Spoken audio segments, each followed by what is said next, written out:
I'm here with House Zofi, and they have honored us to make a special episode in English. Yes, exactly, and the honor was mine. This week we sat down and we made a session about Arabic fantasy, and I absolutely loved it. Actually, it was the second session. The second session. For us, it was the second session. We made 2 episodes in the Arabic podcast called House Zofi, and it was about the Arabian fantasy. First was introduction to understand the concept of the Arabian fantasy and where it comes and how we can create stories or board games built on the Arabian culture. Okay, and the second episode was about the tribes, how we can make fiction from the Arabic tribes, because the Arabic tribes are very important as we're gonna speak. Yeah, and honestly, since I met you, this has been the most important topic. I want to sit down with you and have this talk in English. Well, you did a great job actually in translating the Dungeon Dragons in Arabic in your websites 20 Arabia, and it was I was also interested that somebody was to make Dungeon Dragons in Arabic. Okay, this is way alive as we say نموذج أو practical إيش نموذج بالإنجليزي؟ Just actually using it practically. Yeah, use it practically. Sorry, my English is not that good as Ahmed. Please, okay, use it. So I was also inspired. Okay, I have something I can translate it from in Arabic and make a lot of it as for Arabian fantasy. Yeah, so I was happy also when I met you. So one of the most important things that we need to cover is first a disclaimer that neither of us is a historian or an expert or anything. Yes. So we are approaching this as a hobbyist fans. We want to share something with the other players, as Ahmed called them, because the Dungeon Dragons players or somebody interested in the Arabic history and want to know more about Arabian fantasy. So yes, this is a good discussion. There's a lot of better people we can mention for them lately. They are in history, in culture, and they like to write something in English for you. No problem. And the objectives of this is to help inspire people to create their own original things that has a real authentic feel for Arabic culture. Exactly, yes. This was the purpose. So to start is the main question, what is Arab? Okay. What is Arab? This is a very big question, because we're talking about race. Authentic people have their own culture, they have own languages, own accent, and they have a very big ancient history. Yeah. Okay, so you cannot symbolize in one word or 2 words, but for the sake of fantasy or for the sake to inspire.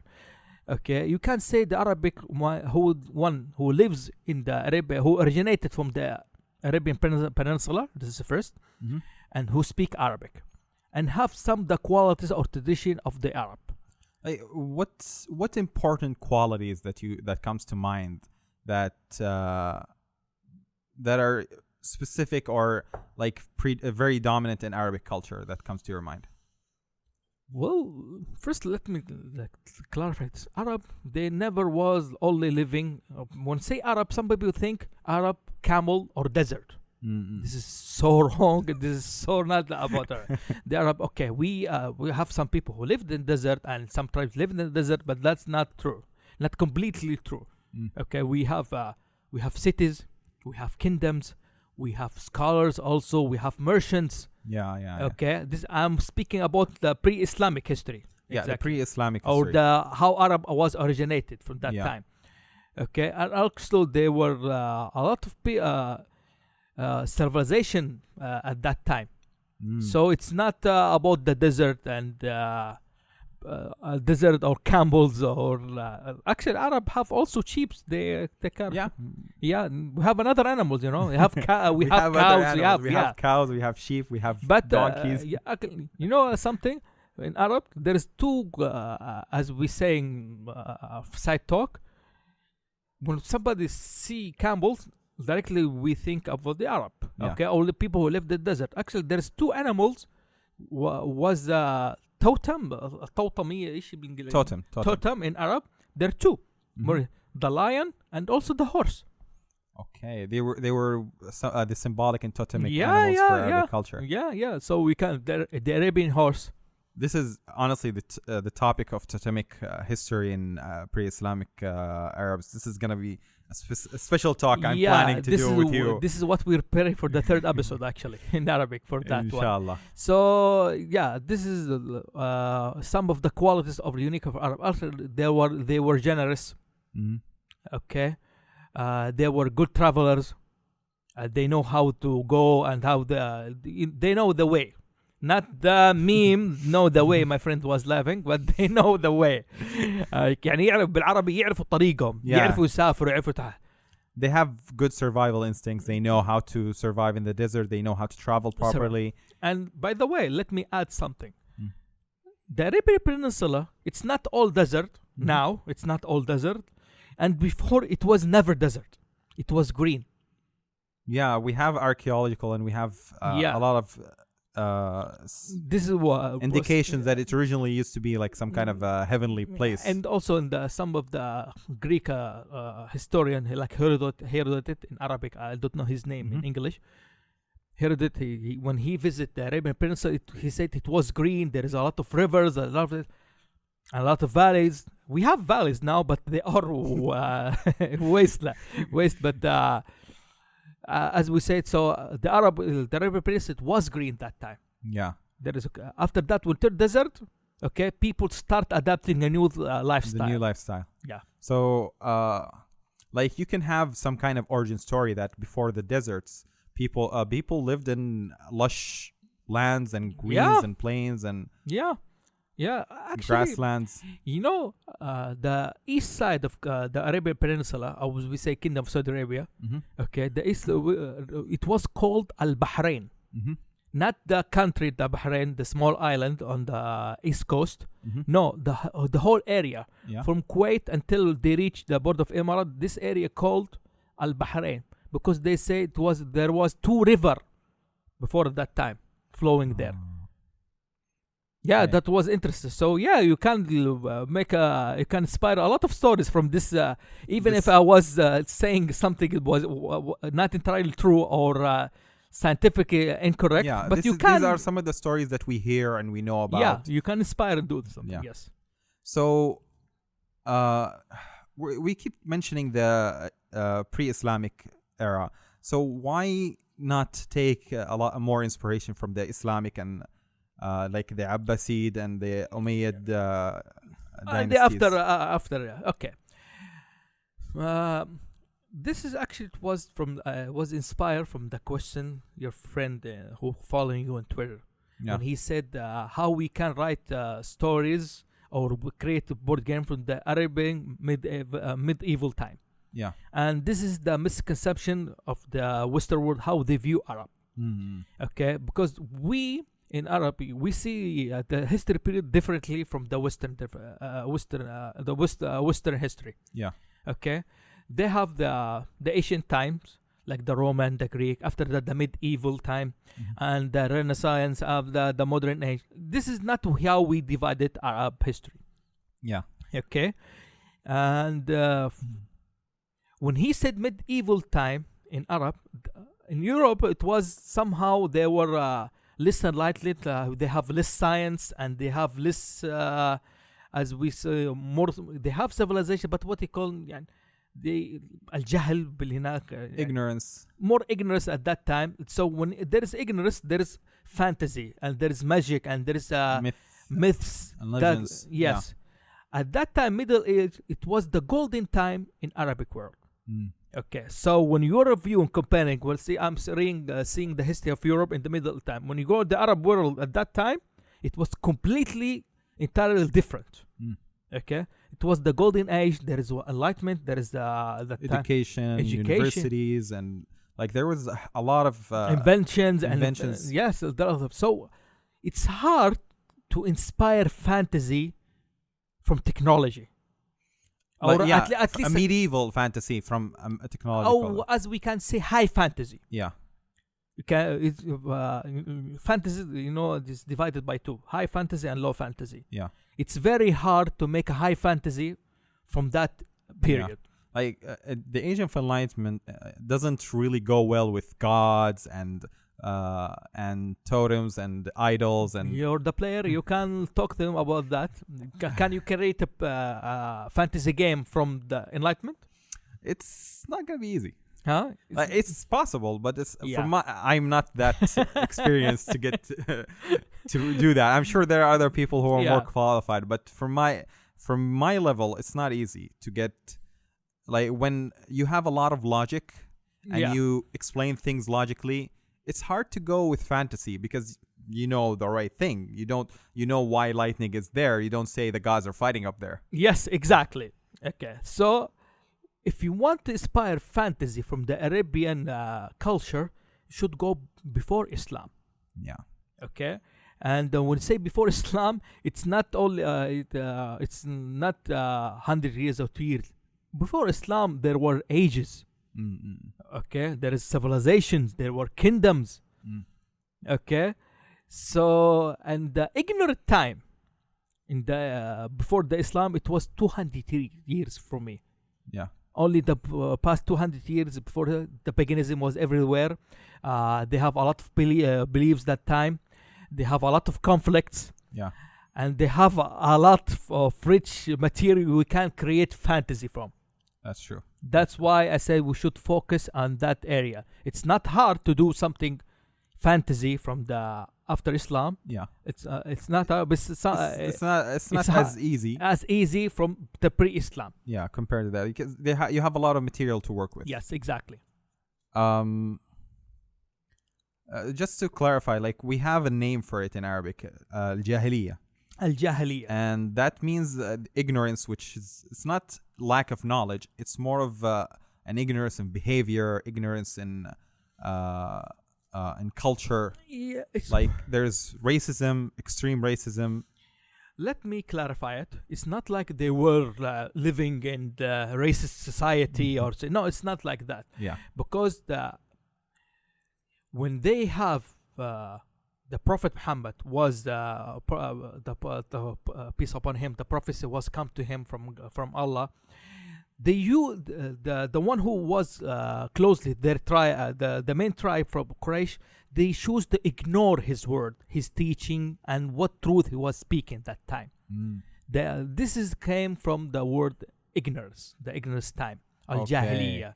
The Jahiliyyah had they chose to ignore Prophet Muhammad and what the way he was calling for the life. Okay, and as we know in Arab, this is a fact for us. Prophet Muhammad before Islam, he was the same as Muhammad after Islam, peace upon him, in the moral and how he treat people. They call him the honest. Sadiq al-Amin, the truthful, the trustworthy. Yes.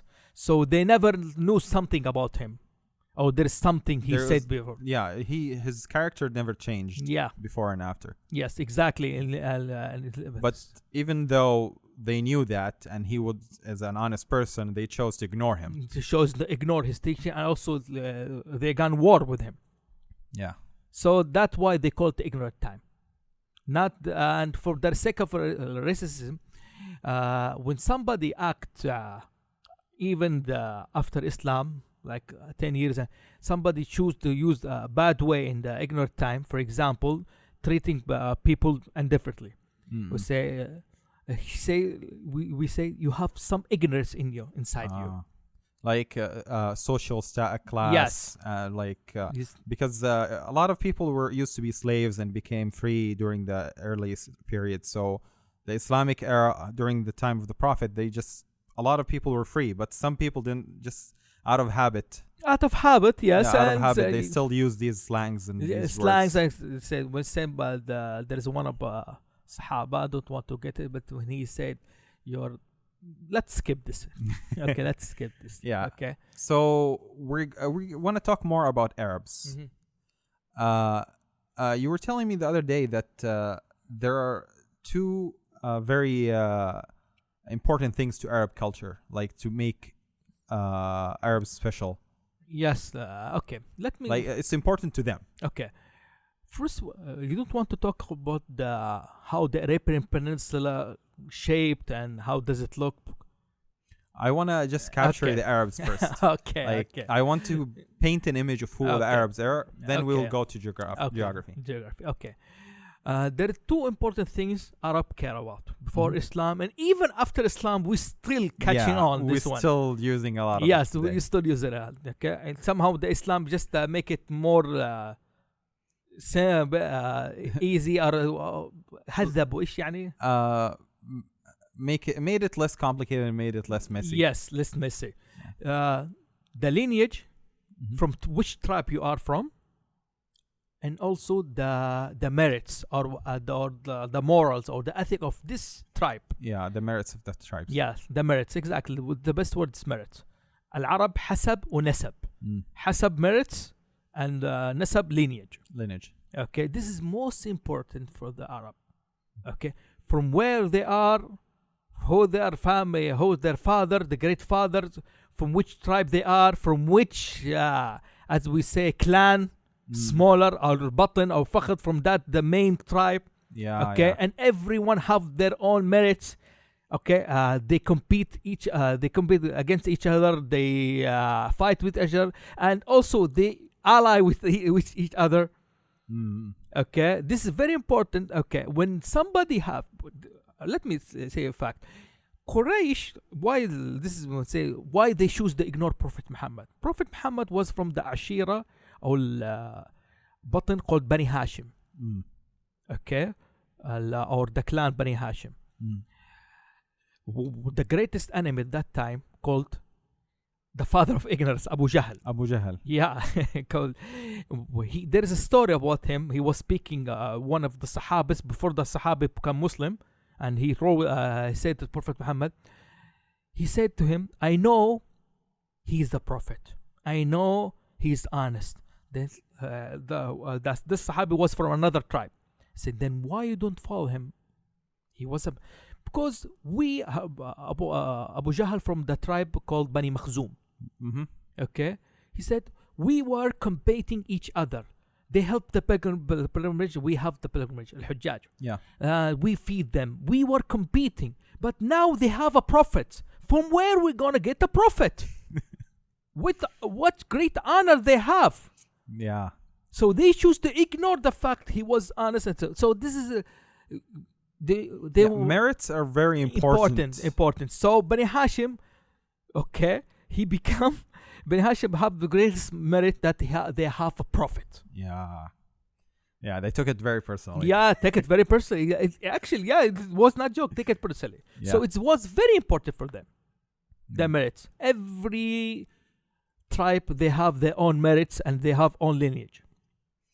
Okay, so we're talking about clans and like the Arab tribes until now, we still exist and we still use these things. And we have like divisions for like how smaller and before it goes bigger and bigger. Yeah, they divide Arab into, for the sake somebody later to make it easy.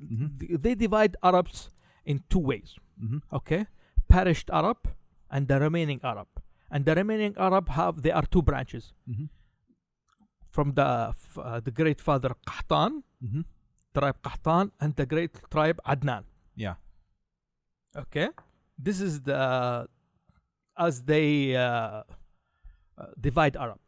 Okay, the perished Arab, and the remaining Arab. The remaining Arab they are two, Adnan and Qahtan. So most of us today, the Arabs are lined up to either one of them. Yeah. Either you are Arabic, either you're Qahtan or Adnan. There is no way. There is no way from you are from the other tribe or for further. There is no way. Yeah, their lines got cut off or lost or got merged with other things. That's why we call the remaining Arab. There were from like Jurhum, there is the perished Arab. There were Tosum, Ades, and the remaining Arab. If there's some survivors from the perished Arab, okay, they merged from the remaining Arab, that Qahtan and Adnan. So, I want to go back now to geography that you were talking about, like how you were saying that originally the Arabian Peninsula was all lush and green and grasslands. Mm-hmm. How was that this changed to a desert life? Like how was that affecting their everyday life, you think? Okay, this is somehow we are بنتكهن نحن. Yeah, we're just assuming. We're just making assumptions. Okay, because this is history books are writing in this. More knowledgeable. Again, our whole objective is just to create inspiration. But we know the Arab, before Islam, as we said, it was green.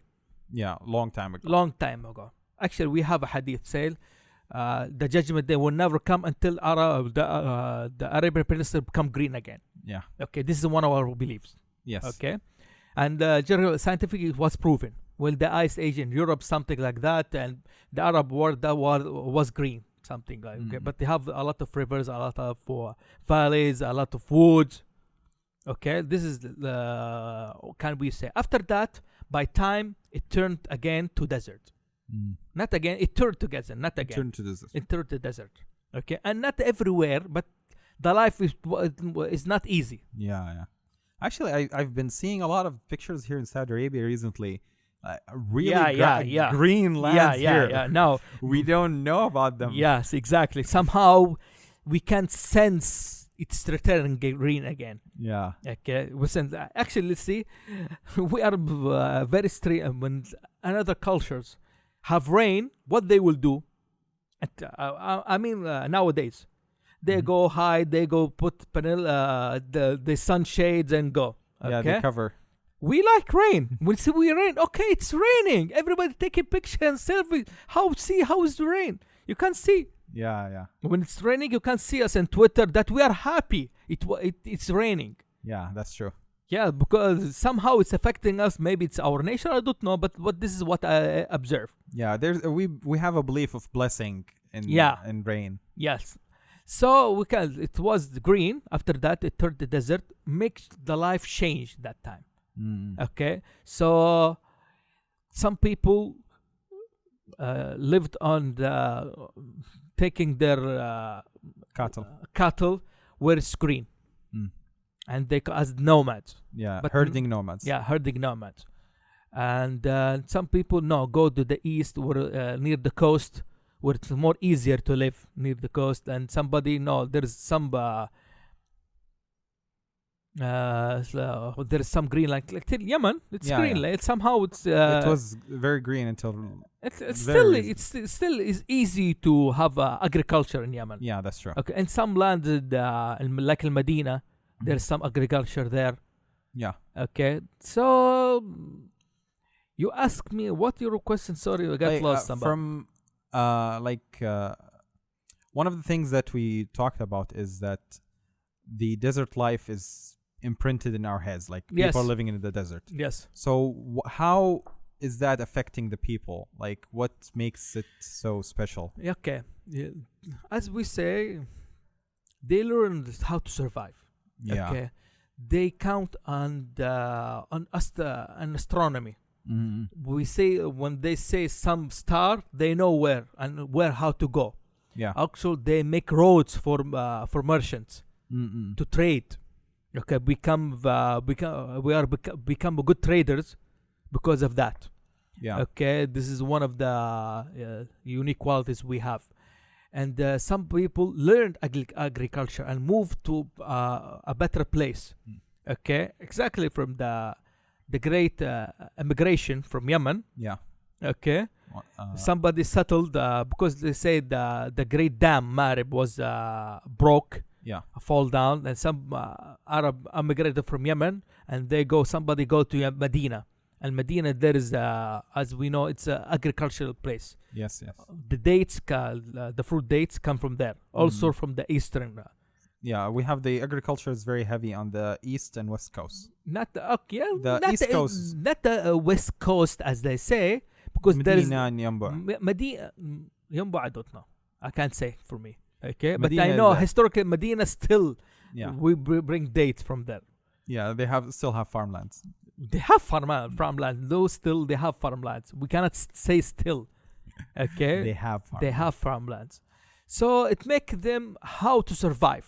Yeah. Okay, and also that the great cities like Mecca, it was built with the great, the wonderful great perished tribe Jurhum came to Mecca and built it. Okay. Okay, when this is, I don't know, I don't want to go to details. When Ibrahim, the Prophet Ibrahim, took his son and wife, and make them. He left them there. And the story of the well. Yeah, story of the well in Mecca, and after that, the well Zamzam was اتفجر. اتفجر بالإنجليزي. Sprang out, I think. Yeah, sprang out, and after that, Jurhum came, and they took permission from Hajar, the father of Ismail, the mother of Ismail, and they lived there and they built Mecca. After that, Ibrahim, he used to. This is what we believe. He used to come from Palestine, okay, to Mecca.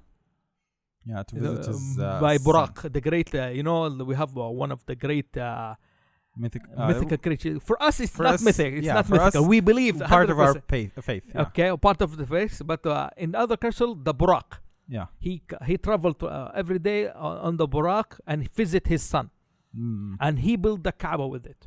So we can confirm that the Arab, when when it turned to desert, they learned to how to survive. Yeah. They started building villages and cities. Villages and road to merchants. Actually, the great one of the Quraysh qualities was رحلة الشتاء والصيف. Yeah, the trip to the trip of the summer and the winter. Yeah. For merchant purposes. So what was it? In winter they went to Levant, Sham. I think so. رحلة الشتاء والصيف. I think so. And I don't know. I think summer remember. They go to Levant. The summer go to Levant, and winter they go to Yemen. Yes. Yeah. Or but what's important for us, you can confirm they took 2 great trips. Yeah. That was the main merchant journeys. Yes, and also you can say the big immigration from the Yemen to the Arab tribes. They started going from Yemen up north and towards... as we can somebody say, the Arab, not only from Yemen, they were everywhere, but the great immigration was from Yemen. Yeah.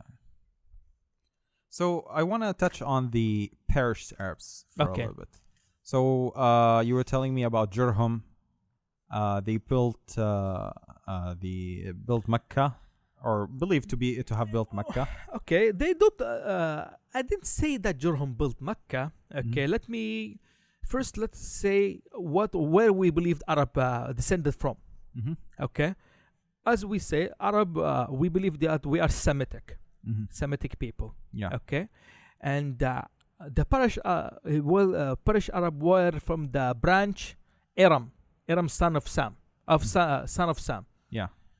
Aram have many tribes under him, like Ad, Odet, okay, Thamud, and also Tasm, Judais, and Jurhum. The first Jurhum, as we say, the first Jurhum, the first generation of Jurhum. Okay. So and also the giant Amliq. Yeah. And we say giant. Yeah, we don't mean literal giants. In the stories. Yeah. Huh? They was imagining there were giants. Yeah. Okay. But some people say no. They just had a large figure. Has or the name Amliq. Maybe the name. The word. Yeah, the Arabic word Amlaq was referred to them. So this is the perished Arab where they came from. Yeah, I'm gonna go with giants, real giants. Yeah, okay. For the sake of fantasy, we're gonna go for it. We say they were kingdom and they built great cities like Al-Yamama, Jo, Tasm, Judais. They were giants. Okay, Yathrib, Al-Madina, okay, was built by giant. Great name was the Yathrib. And also Taif was built by giants. And Ismail in Mecca, he was ناسب. إيش يعني ناسب؟ اتزوج. He got married from Jurhum. Some people say they are the second Jurhum. Some people say they are the first Jurhum. The first Jurhum is from the perished Arab. And the second Jurhum is just from Qahtan. From Qahtan. We're gonna go for that. We're gonna explain that later. Okay. by the help of Ismail and Jurhum, they built Mecca. So you can fantasize that the Arab cities was built by giants. You can fantasize that. Exactly, you can. Yeah. Okay, but as a scientific scholarship, no, you need to more dig about that. This is my imagination, maybe. Yeah. No. I'm just gonna stick with that. Yes. I like okay. It. So this is the Arab, Parish Arab. Okay, but the great nation of Ad. You have question about them or what? Yeah, tell me what you know about them, because I for us Muslims we have an idea of them, but for non-Muslims they probably don't know anything about it. Okay, Ad, it's like Atlantis in the West, like Atlantis. Yeah. Okay, when the mysteries Ad, only Arab who speak about them. No other civilization, even the Greeks, maybe sometime with word Odette, and they say it is not that. It is not the same thing. Not the same thing. Yeah. But even Rome, every civilization, they never knew about Ad unless from Arab. Arab was Ad was a great nation. They built the most beautiful city and more advanced technology city called Iram. Iram Dhat al-Imad. Okay. Iram with of the towers.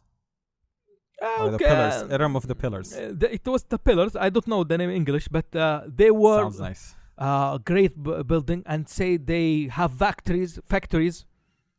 Okay, you can imagine that they have factories, and they want to be immortal. If you can say they tried hard, but after that they didn't believe in God. Okay, it was sent to them the Arabic prophet Hud. Yeah, Hud was their prophet, and they didn't believe in him. They were ignorant. Okay, he was descended from them. Actually, this is the descendant from Ad, another story. But okay, but he was their prophet. Their prophet, and this should do here. After that, the God punished them by sending the great wind. You know, the wind took over everything from the city. It was they were punished from not getting water. Okay, they're not getting water that time. They were thirsty, and when they after they saw the great cloud come to them, they think it was water that time. Okay, and it was a rainstorm on them. It was very rain, as they described. Sandstorm, and they were described after that. They were looking upon the sky, looking upon the sky on their knees, looked like النخلة بالإنجليزي, like a palm tree. Like a palm tree. They were sitting that, يعني عارف جالسين كده بالطريقة حقت كأنهم عارف كيف. Yeah, they were standing in the desert like palm trees. Yeah, palm trees. They don't move. This is what they remain of them. There is a lot of mystery of Ad. Okay, so you can write a lot of things about Ad. Yeah. Okay, you can know they were giants. Okay, not giants as we say, large people. Large people. When we say giants, actually, when we say giants in Arabic, we don't choose they are the Western giant. Oh, no. Let me speak about the qualities. Okay, tell me about. They were kings. Okay, from the giants, and also they have intelligence. They are not less intelligent. Yeah. Okay, no. Our giants are intelligent. Yeah. Maybe more intelligent than the average human. Yeah. Okay? It's not like the Harry Potter giant who doesn't speak, or like a caveman giant. Yeah. Okay? Not a hell giant. Not a hell giant, exactly. Exactly. But the Arab giant, no, they were intelligent. They built cities. And Ad, not from the giant, but they have great structures. Actually, the names from the name of the king was Shadid and Shaddad. Shadid and Shaddad means like strong and strengthened. Yeah. Okay, and also Mikhlid Khalud. Yeah, you were telling me like the origin for the word immortality in Arabic is from their names. From their name, Khalid. Okay, and they're so old. Okay, they were so old. In Arabic, we are using slang from that. When say somebody, maybe you're gonna see that in Arabic. Say, okay, did you look on this new T-shirt? عادي, we know about it. We'd say, it's old news. We say عادي. عاد from the word عاد. That's very old news and very ancient. Yeah. So you can say they were like Atlantis. Okay, you can Atlantis of the desert. Atlantis of the desert, yes. Yeah. And some people say they were originated. There are two places, from the north and also from Yemen, down Ahqaf. But nobody can confirm for sure. They are south or north. Yeah. Actually, it said that the first Ad was in north, and the second Ad, this is another story, and the second Ad in Yemen. This is what we know about Ad. Yeah, there's a lot of material to go into myth for and just take from. Yeah. Yes, exactly. I want to go back to the living. Okay. The surviving Arabs. You want to pass about Tasm and Judais? And, tell me more. Tell me. Okay. There's another tribe. Thamud, yeah. Okay. Thamud, actually, the archaeologists nowadays, they have a lot of information about them. There's a lot of readings about them. They have ايش الاثار او النقوش الجدريه, engravings, ruins, and Makkah, as you can say, this is the city Al-Ula and Taima nowadays. Yeah, Madain Saleh. What you say, they are living proof from them. Somebody say they're Thamud, but we can discover a lot about them. I want to take a stop here because now Saudi Arabia has visas for tourism. So it's basically like similar to Petra in Jordan. Yes. And if anyone gets a chance, now is your chance to come visit it. Yeah, exactly. They call it the Winter of Tantura. It's in the area. Yeah, they're trying to move the tourism in that region. Yes. But for the sake of fantasy, I will say that what we know about their story from our culture and religion. After that, please look deeper on them. Okay. Thamud was as they say, people, they were inherited the knowledge of Ad. Okay, they inherited a lot of things.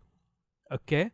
That when you say the engraving on the big tombs of Madain Saleh, the big cities, if you say Madain Saleh, you're gonna see a mountain that was carved in the building. Yeah, okay, like a whole big mountain is just carved into a building. Yes, it's unbelievable. I've been there. They said it was inherited by the knowledge of Thamud, knowledge of Ad. So they learned it from them. Yeah, this was learned from Ad. And they become so powerful, and they start disbelief in God. So the God sent them the second Arabic prophet named Saleh. Okay, Saleh have a miracle. He has own miracle. Okay, they challenged them. It's to bring from that stone a living camel, a female camel. I don't know what's naqa camel. So it was it came from the stone. Okay, it birthed a camel. Yeah, like if I remember correctly, they wanted to see a camel walk out of the stone, just to be created out of the stone. So, and they added one more term. It has to be pregnant. I think so. Yeah, it had to be pregnant. Yeah, it was given as them as they asked. After that, they become ignorant again. Yeah, they chose. Let me see if I remember. Disbelief. There was a condition that the camel would have a day for the well. Yeah. And the other animals would have a separate day, and they agreed on this term, and the miracle happened.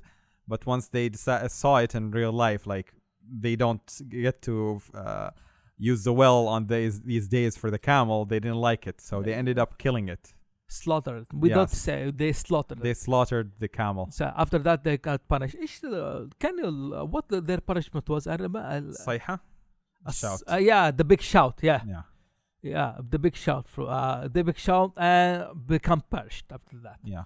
And every prophet who and his descendant become the new. They emerge from the remaining Arabic tribe, like Hud. After that, they say the great father Qahtan come from Ad. From Hud. From Hud.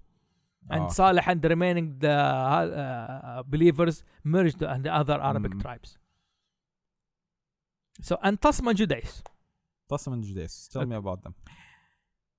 This is actually one of the great fantasies you can know, okay? Because it doesn't touch religion thing. Ad and Thamud, we have a lot of stories in the Quran about them, okay? But Tasm Judais, this is from the Arabic stories, Arabic tales, you can say.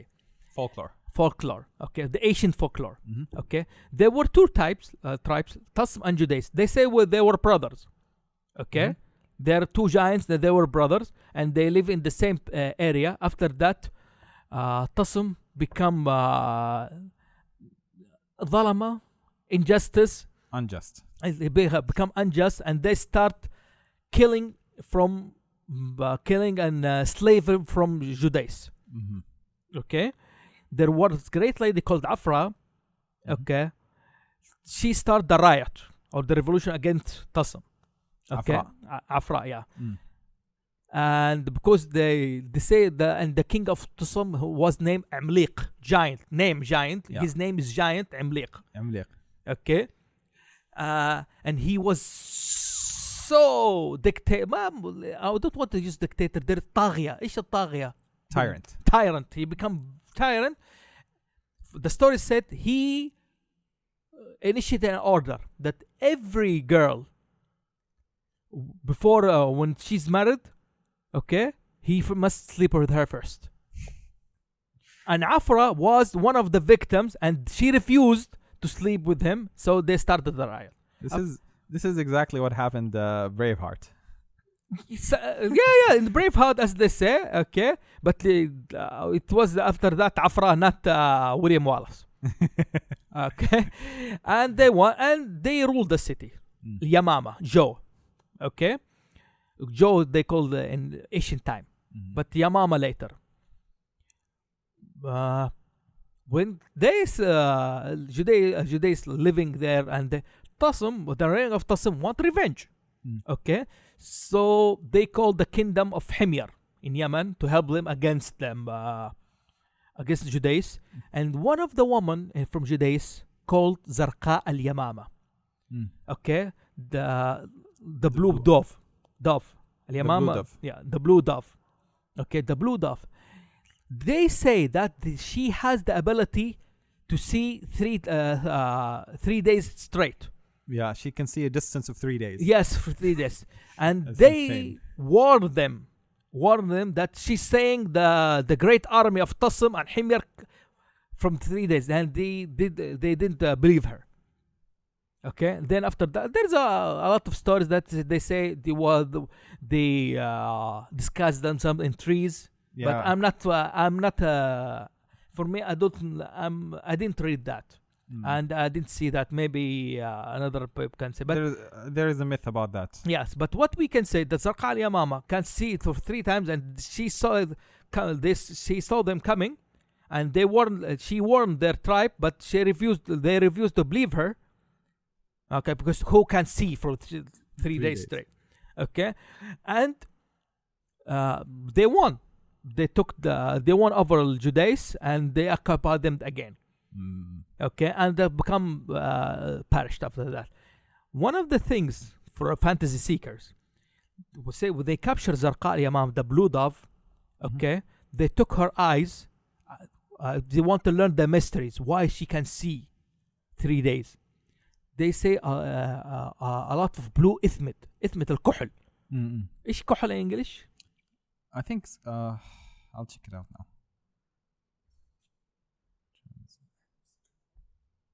No, not mascara. It's similar, but it's not. Yeah.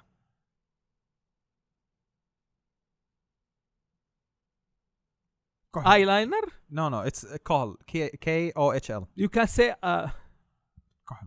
It's the same name because this is unique for us. Really? The Kohl is unique for us? Yeah. Somebody, you know what female, what they drew in their eyes, like the eyeliner? Yeah, it's similar to eyeliner. Okay. The material called ithmit, okay? The material, the rock ithmit, it was the blue ithmit was a lot inside her eyes. Because she have eyeliner with the blue ithmit.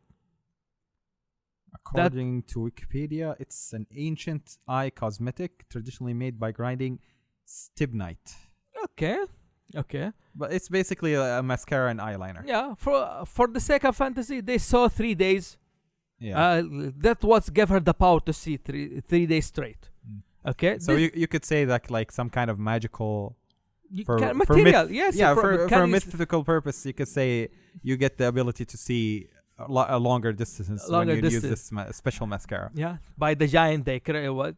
And I don't know. I want to say this because in Arab culture, even men would put eye mascaras. Yeah. We put eyeliner. Yeah. Not Arab culture. Even the pharaohs. Yeah, even the pharaohs they put, but the Arabic they put it inside the eyes actually. Inside the eyes. From the down under, not the up under. Okay, from that by the special rock ethmid. They mix it with water zamzam until now, with the water zamzam and put the eyes. Okay, but actually it's become not now. Extend habit. They don't do it anymore. No, some people do it and somebody stick to it. Yeah, it's just an old tradition. Yeah, old tradition, but nobody said. So, and by the way, you're opening the wrong paper. This is the lot of materials. Yeah. Okay. Again, let's go from now. We spoke about Tasm and Judaism. Yeah. And this is enough from the Asian history for that tribe. Okay, we can now jump. We can jump to the existing lineages. So I really liked how you described it for us the other day. You said that you can fantasize the Arab lineage into 3 types. Yeah, 3 types. This is your own original concept. I don't like to say my original concept, but I made it easy for me to understand. Okay, it's your way of simplifying it. Yeah, simplifying. Okay, because somebody spoke about it and said about it, but I want to make it easier for me. There are 3 main tribes. We said 2. The remaining Arab, there were 2, Qahtan and Adnan. The third called Quda'a. Quda'a, it is very big tribe, very big tree in the Arab lineage, and Quda'a have a lot of sons and a lot of tribes under it, and a lot of clans came from over it. But they were the Arab historian, or as they say, the one who follow lineage. They were mixed genealogists. but ايش يعني اختلفوا. They disagreed and didn't agree that from which Arab they came, from Adnan or Qahtan. Okay, they would disagree. They say that Quda'a, somebody say Quda'a from Adnan. Somebody say no, Quda'a from Qahtan. And somebody asked, one of the lineages said, which bigger, Qahtan or Adnan? Okay, what he said, what Quda'a choose to be. If Quda'a choose to be an Adnan, then Adnan is the biggest, larger than a Qahtan. If Quda'a choose to be from Qahtan, okay, then it's the biggest, because they are a very big family tree come under it. Until now, we have some lineage from it. Yeah. Okay, so this is the story of Quda'a. And somebody said Quda'a, he was son of one of the great kings of family lineage, Malik bin Himyar. Okay, but he was from Qahtan. Okay, he was his mother was married to Malik bin Himyar, and when she became pregnant, she was divorced and married from Adnan. Okay, and Arab that time, when somebody become when you marry somebody with mother, okay, the boy took his stepfather's name. Stepfather name. So some people say Quda'a was the stepfather of Quda'a, stepson of Adnan. Adnan ibn Nizar ibn Ma'd. But I don't want to speak too many names. Okay, but say the stepfather of Adnan. Want to just to give the idea. Yeah, he was his true father from Qahtan, and his stepfather from Adnan. And you can fantasize a lot of stories and games about that area. So this is the story of Quda'a. So tell me about Adnan and Qahtan. Like, what you felt about make them different from each other. For me, I started with Qahtan. Qahtan, I say the lineage of kings, of royalties, because there is a lot of kingdoms, a lot of kings came from that tree. Qahtan, his first son called Ya'rub. Ya'rub. Yeah, he said that he is the father of all Arab. And the Arabian race become from Ya'rub because he was the first one who speak the Arabic language. Okay. That's why Arab, Ya'rub. Ya'rub, Arabiya, language, Arabic. Ya'rub can say Ya'rub in English. I don't know how the linguist is going to say it, but I fantasize it like that. But he has the great son Ya'rub. And also Qahtan has also the great 4 sons, Uman. And he settled in the area of the country Oman. This is what the legends and myths say. And he have the son of the second Ad. Okay, and also Hadramaut, your country, originator. But the main son Ya'rub. Okay, Hadramaut and the second Jurhum or Oman, they never they perished. They perished. Yeah. Okay, they have never age. But Ya'rub have his son Saba. Saba. Yeah, and the name of the kingdom of Saba was named under him. That's the name where it came from, the kingdom of Saba. Yes. After Saba, son of Ya'rub. Son of Ya'rub. Okay. In English, I think Sheba. Okay. Yeah. Nice haircut, by the way. Okay, I know he's eager to join now. Okay, it's your decision. He can help out. Okay, if you want. Okay. And the people who's saying there is a lot of people here in the studio and lurking in the shadows. Okay, no problem. So Saba, okay, the son of Ya'rub, and he was named Saba. I don't know his true name. I forgot actually from a lot of books I read about him, but they called him the king Saba because هو سبق كثير من النساء. He slaved. He's the first Arabic king who slaved women. Okay, and that's why we call him Saba. The word Saba came from the Sibaya, Saba. Yeah, Sibaya. That the woman who took slaveries for marriage. This is what we call the Sabi. Okay, and Saba mean the one who slaved woman. Okay, because he's the first one. Okay, Saba have two main sons, Himyar and Kahlan. Okay, Kahlan was also a great king, and Himyar also was the great. They said he was the first king who has his own crown. Okay. Himyar. Yeah. Wow, so far everybody is royalty in this family. Yeah. They are royalty. You can royalty, and it's there because that was there easy to track. Okay, and from I think let me open the tree for me because I want to follow up the tree.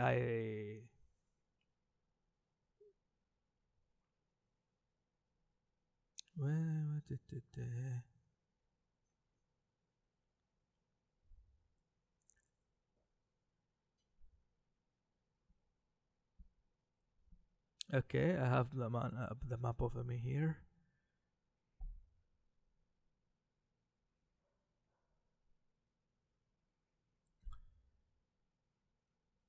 Sorry for the moment of silence, but okay. I want. Are we still recording? I don't want to lose everything. No, because this is treasure. You're recording? Okay, good. Okay, this is all treasures here. Yeah, Saba, as they say, I have two main sons, Kahlan and Himyar.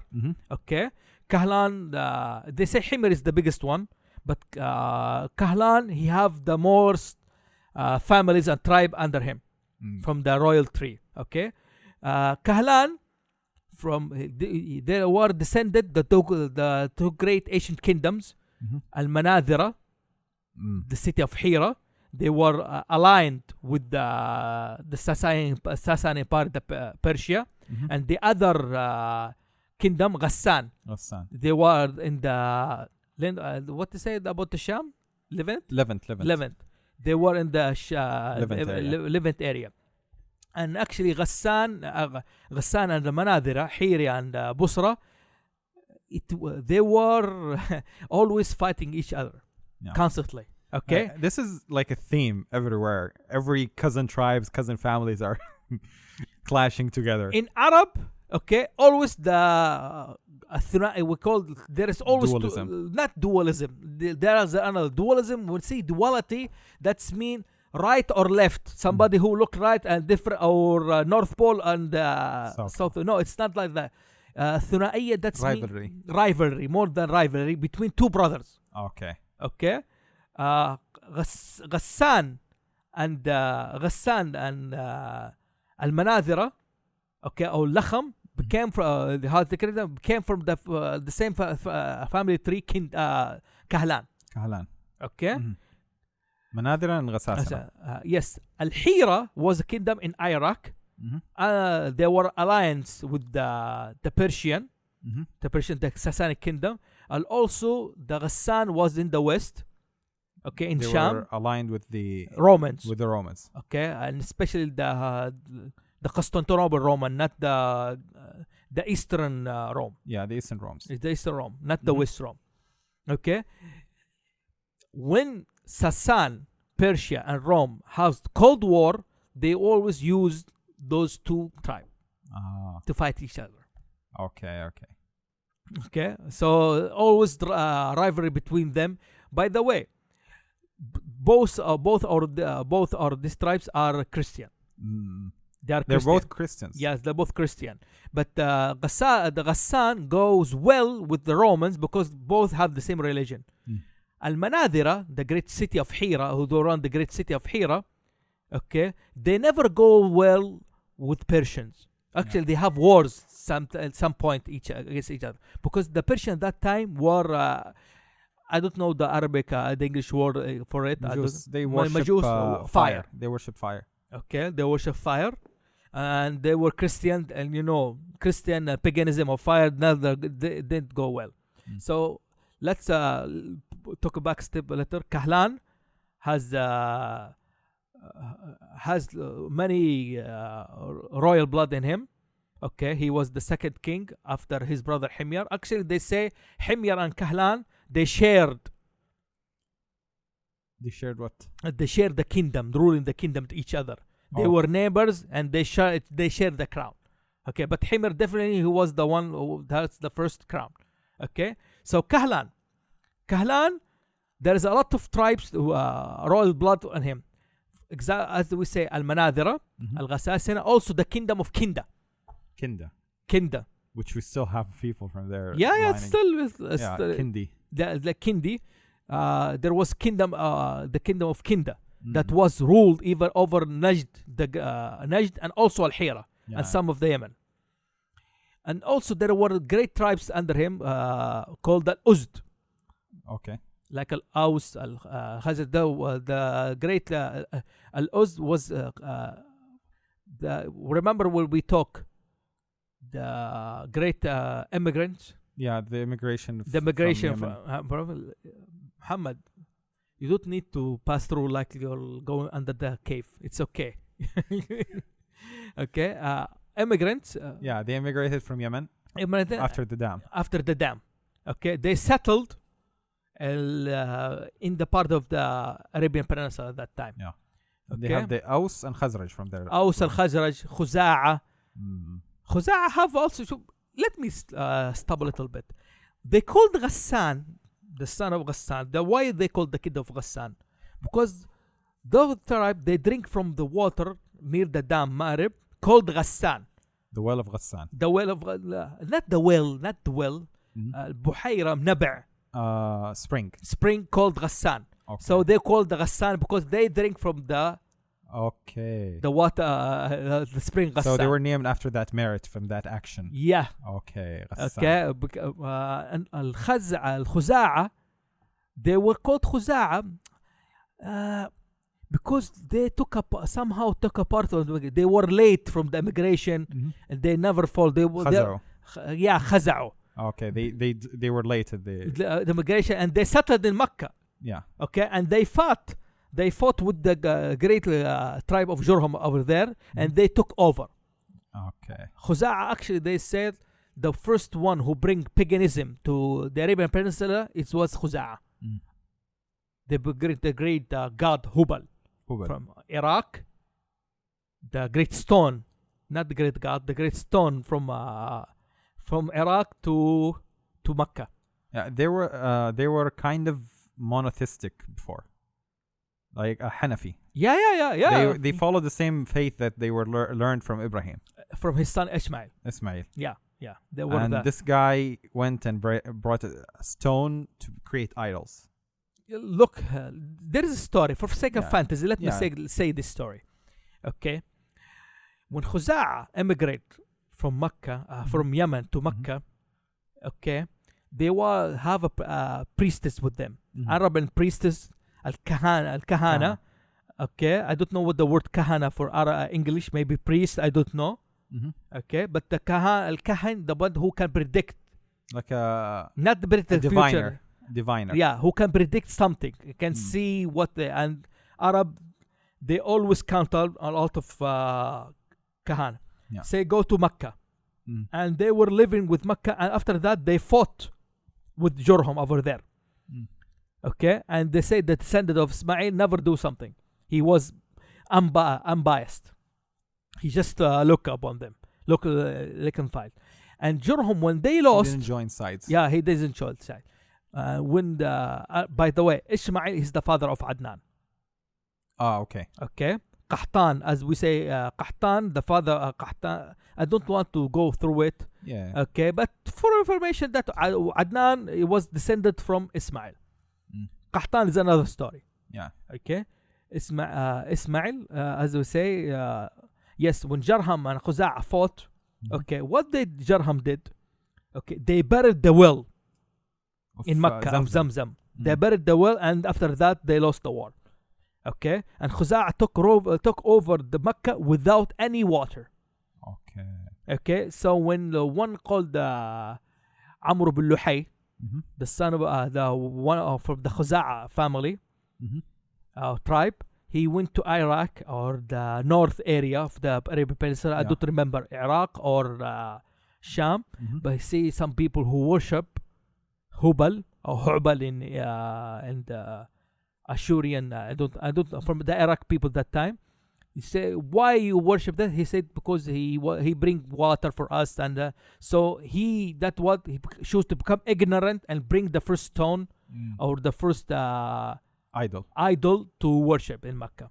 Okay. From that time, Mecca become paganism because of that guy Khuza'a, or the family Khuza'a. Okay, but so this is the story of Khuza'a. Let's go to now. We are stuck only in Kahlan. Yeah.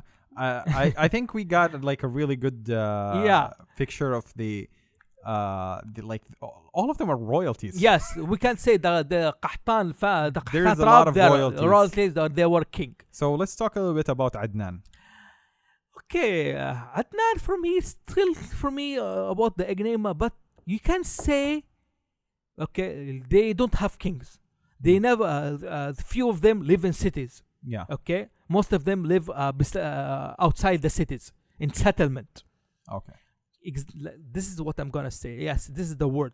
Arab, they don't live like a nomad. Not Arab are nomads who live in the desert wandering. No, they live outside the cities in settlements. Yeah. Okay. For a while, after that, if there is nothing, they move on. Yeah. But they always try to settle things. Yeah. Okay, this is the word I was find in English. They always make settlement or live on. Okay, Adnan can say they are the free folks. They never like kings. Okay, once when the son of Adnan have four children, Nizar, Iyad, Anmar, I don't remember well their name, but they have conflicts. After that, they choose to bring a king. They want to try the king their family. But it didn't work well. They have more wars on them. Okay, but you can say they were more the free and also more. They have a lot of wisdom and said, I can't. They were merchants, scholars, and them. Okay, they you can't describe them as the free folk. Yeah. So they focus a lot more on knowledge and wealth more than royalty and rulership. Yes, exactly. Okay. And also they were the master of economy. Quraysh, especially, they rule Mecca by economy. Yeah. Okay, rule Mecca by economy.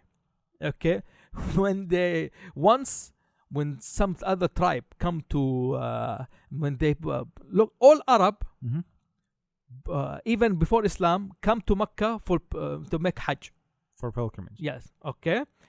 Before Islam, there's a lot of stones and idols, and when somebody come to Mecca, okay, Quraysh forced any other one who make pilgrims. Okay, either you buy clothes from us or you pilgrim naked. Yeah. And also they were selling too many idols. When you go outside before Mecca, leaving Mecca, you can't buy idol for Hobal, for Lat or Mana. For wealth, fertility, and yeah, okay. Exactly. So this is until now, Adnan, for me, somehow they are an enigma. I did study them well, but I can't say they are free. They never like kin, and also they fight a lot from the family Qahtan. Yeah, they had a lot of rivalry. See, let me stop about rivalry in Arab, okay? First we say Tasm and Judais. Yeah. To fight, okay? Adnan and Qahtan also they fight. From Qahtan, from Adnan, there is two main tribes, Rabi'a and Midr. Rabi'a and Midr. Okay, they fight. They always rivalry for them, and also from the same the royal blood, Aus and Khazraj. They have one mother called Qila, and they always have and wars between them in Yathrib, in Medina. They want to settle in the Medina. They're always rivalry. Also in the Quraysh family, okay, like Bani Abd Manaf and Bani Hashim, they always have some rivalry. They are two brothers also. Okay. So they're always, I don't know, we inherit that from Habil and Qabil, son of Adam, I don't know. But you can't say there is always two tribes. And their cousins or brothers. Definitely. Yeah. Definitely. Okay. And they fight a lot of wars because of that, for merits and honor. Yeah. For example, Harb al-Basus. Yeah, the war of Basus was for a camel. Race. Camel race, and camel drink from the other lake of that one. He refused that. After that, he killed the camel. That he killed them, and the war raged on. Okay, when somebody outside say for a camel, okay, no, it wasn't not like the Arab. It was somehow they dishonor by doing something like that. You know, when say Eastern culture or Oriental culture about honor, you don't dishonor me. We took this behavior to the extremes, more seriously than any. This is like we would go to war for just a simple insult. Yeah, and they want to try insult. It's when one of Himyar, I think, rule over Kinda. Okay, for the Kinda fight each other.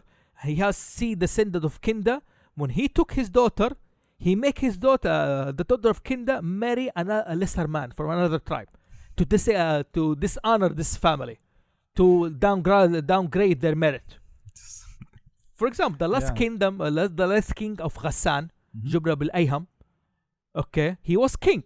Yeah. After that, when he lost the war, when the Prophet Muhammad, Sahaba marched on to Yemen after his death, to Sham, okay, they took the kingdom of Ghassan. After that, Jubla bin Ayham, the last king, he goes into Islam. After that, he have a fight with the man. The man that because he as a king, behavior king, he strike him in the face, hit him in the face. They go to Umar Khalifa, the Khalifa Umar bin Khattab. The Ali Khalifa judge that okay, that man must return to you the hit. Yeah, you slapped him, he slaps you. Yeah, it's simple as that. He say, I'm a king. Okay, then he said, Umar, okay, I became when I took Islam, it raised my merit. Yeah. Okay, it raised my merit. He said, Umar Khattab said that day, there is no difference between a king or a man in Islam. You mistreat him, okay, he must return back to her. I said, okay. Then he fled to all the way to Constantinople. Just because he don't want to get hit. He doesn't want to get slapped. After that, he wrote a poetry for that story, and the poet somehow they like it, ندم بالإنجليزي إيش regrets. There are a lot of regrets because he should take the slap. Yeah, I get it. And should not live like that. He was a king, and now he was somehow he's a runaway. لاجئ سياسي يسموه زي كده. Yeah, political refugee. Yeah, political refugee. Just for a slap. Yeah. This is Arab always take merits and lineage very seriously. And I'm not gonna lie, this is like something I witness.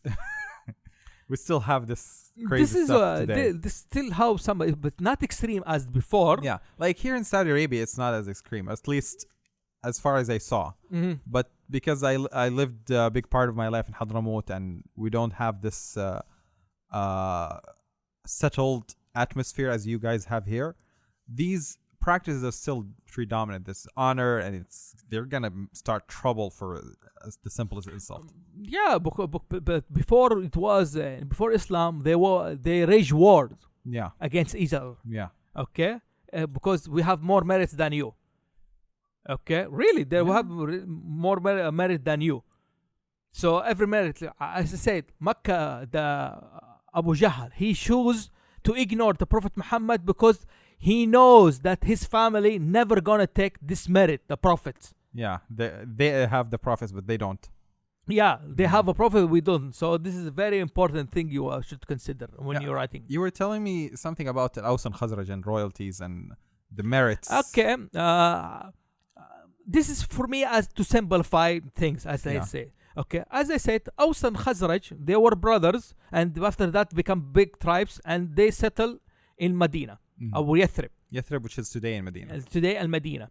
Okay, they have great wars against each other called Harb Bu'ath. Okay, I don't want to go to details on this war, but after that, when they want to make peace, they wanted to choose a king between them. Okay, they chose Abdullah bin Abi Salul. Okay, Abdullah bin Salul, he has two, I think, his mother from Aus and he's from the Khazraj, so he has the two lineage. Okay, yeah. They chose him as to be the king of Medina, and he want to take the throne. But at that day, before he was chosen, Al-Medina, the two tribes, Aus Khazraj, learned there was a prophet in Mecca. Yeah. Okay, so they stopped the plans and they want to follow the prophet. And their stories why they wanted to follow, because they was living with Jews, and the Jews always say that time the prophet is gonna immigrate to this land. Yeah. And he's from us. Yes. Okay, when they know that he was Arabic and from Mecca, they went to embrace it. Didn't hesitate to believe on them. Yeah, they were more smoother than the Makkah. Because this is a merit for the Arabs over the Jews. For them, this is like a merit thing. A merit against. By the way, let me say something about the Arab. Maybe they have fights each other, but when a foreigner come from outside, yeah, they unite. Yeah, we have very quickly. We have a saying: me against my me and my brother against my cousin, and me and my cousin against the foreigner. Okay, so they unite directly and become almost one tribe. And Prophet Muhammad called the Ansar. Al-Ansar, the supporters. The supporters. And after that, we're gonna see some family. They never say I'm from Aus or Khazraj. Okay, they're Naslim Al-Ansari. Yeah, that's he either made from Khazraj or Aus. Yeah. Okay, the great merit they have. This is their merit, and they took it as their name now. Actually, this is one of the greatest merit for them. As if they're one of the story, they somehow was sad because Prophet Muhammad was giving the other tribes some of the prizes he won from the war. Loot from the battle. The loot from the battle, and he didn't give anything from the Ansar. He said one thing to them. Okay, I never gonna leave you. You're the one who took me. Yeah. Okay, and you could say that, and you never say that to me. Prophet Muhammad, al-Minna, they never say we took your average. You never say that to me. Okay, you were more honored to never say to them. You took me in, and you never what's the word? You never showed off. Oh, we did this for you. Yeah. Okay, you could say that, but you never said that. Okay, but let me say, they go with the Lut but you go with the Prophet. They cried after that because they knew who he was. Yeah, this is like the greatest merit to carry in there. So until now, until this day, his grave were in Medina. Until now, until that day. So this is the great merit they have. Okay, they were from the first supporters against them. Actually, the first battle against Mecca, Badr, against Quraysh. By the way, Quraysh and somehow they have lineage. They're related to Medina. There's some lineage. But look, nowadays, Arab always related to each other. Yeah. Okay, always related to each other. Okay, but they have he said to us after that, the emigrant with him, the Sahaba from the immigrant, he said, we're going to take the war with you. Okay? The Prophet Muhammad said, okay, he didn't say. He said, who with me? The Arab immigrant said, we are with you. He said, who with me? The third time, the one who understand that what message, because it was a treaty between him, Al-Ansar, he say, you Prophet, you say, you are talking to us, we're going to join the battle with you or not? You want to confirm that? Somehow the Prophet Muhammad said, I don't remember the story. He said, yes. He said, we are with you. We are the supporters from that day on. Yeah. نحن الأنصار. So the merits is very important in Arab. It's very important. I can't talk a lot about merits about the Arab and how they react against it. Okay. How long have we been recording?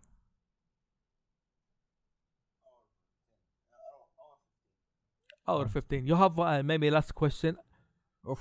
I have a lot of questions, but I don't know. Let me give you something beyond what tribes and lineage. Yeah. Ask something is more simple that we can explain to them. Let's see.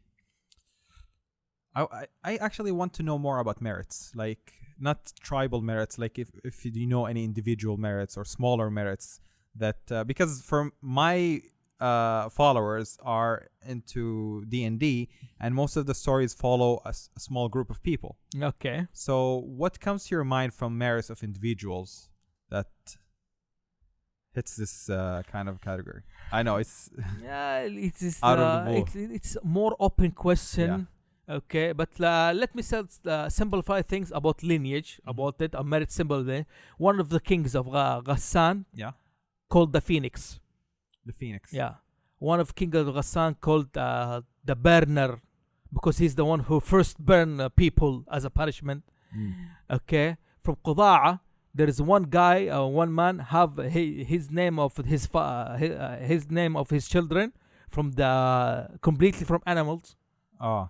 Okay. Like lion, tiger, cheetah, panther, bear.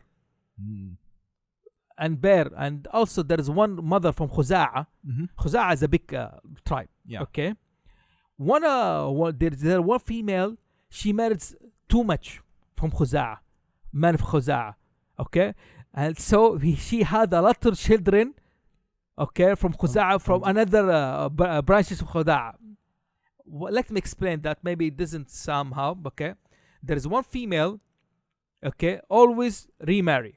Yeah, she a woman that kept remarrying. Yeah, keep remarrying from the same tribe, Khuza'a. Okay, Khuza'a from Qahtan. Khuza'a have too many smaller clans. Yeah. Okay, she become the mother of the clans. Okay. Okay, she married that man from Khuza'a, so she become had kids from them, and then moved to another man. She have kids from them, and a third man had kids. So they call the mother of clans. The mother of clans. That's actually a really good name. Yeah, she was the mother of clans. As they say in One Piece anime, there is one called Big Mom. Big Mom. The Big Moms have the same idea. Yeah, I like it. Okay. There is one guy, okay, before Islam, he lived with animals. He lived with animals? Yeah. And actually, he was somehow not like a breeder or somebody who tamed okay, he was more like a judge. Okay, or when somebody man ran to him, he have lions, so many lions in between. There one lion drinking all the water. He slapped them. Sorry, he slapped him. Said, "Make your brother drink with you." The lion tamer, I like that. Yes, and or there's the king of lions. Look, there is a lot of merits have been disappeared, or somehow it did. The merit prophecy. You cannot choose to be a prophet. Yeah. Okay, you cannot choose. Also, we believe it comes from God, the God who chose the prophet. Yeah. Somebody may try to be king. Somebody may become monk. Somebody become. There are some individuals, okay, knew they were a prophet coming. Okay, so there's some people name their children Muhammad. Because we already had this foretelling that their prophet is going to come and his name is Muhammad. Actually, the foreteller of the name Muhammad, nobody knows, only few people. That's why the name Muhammad in Asian Arab, it was very few. Only three men's name Muhammad that time. Yeah. Okay. So this is one of the stories, and there is some guy called Umayyah ibn Salt. He was a poet. He forsake the religion of Mecca. Okay, the paganism. Yeah. Okay, and he chose to be Hanafi, monotheist. Monotheist. Okay, because somehow he want to be the prophet. When the Prophet Muhammad come, okay, he was so jealous. Okay, and there is one called Umayra al-Rahib. Umayra the monk. The monk. He was from Medina. Okay, he knew from the Jews that there is a prophet. Okay, so he become a monk, and this took everything from the, as we said, dunya. He never want to own anything. Forsaking all materials. Okay, and after that, when Prophet Muhammad come, he will come angry, and the first war between Muhammad, of the first battle between Muhammad, Prophet Muhammad, peace upon him, Muhammad sallallahu alaihi wasallam, and Quraysh. He go to Mecca. Okay, يحرض إيش بالإنجليزي؟ entice. You must fight Muhammad. You must Muhammad. So this is one the merit. So we can't say Arab and prophecy. And after Prophet Muhammad died, okay, see, the Arab again were divided, but not for what merit? Okay, for what merit? Would say, nobody say, okay, we were tribe before and we have this merit and this. No, every tribe, they have one man at that time called, he proclaimed that he's the prophet after Prophet Muhammad. There was a lot of prophets claims. Yeah, prophet came after. It's called the Harb al-Murtaddin. Yeah.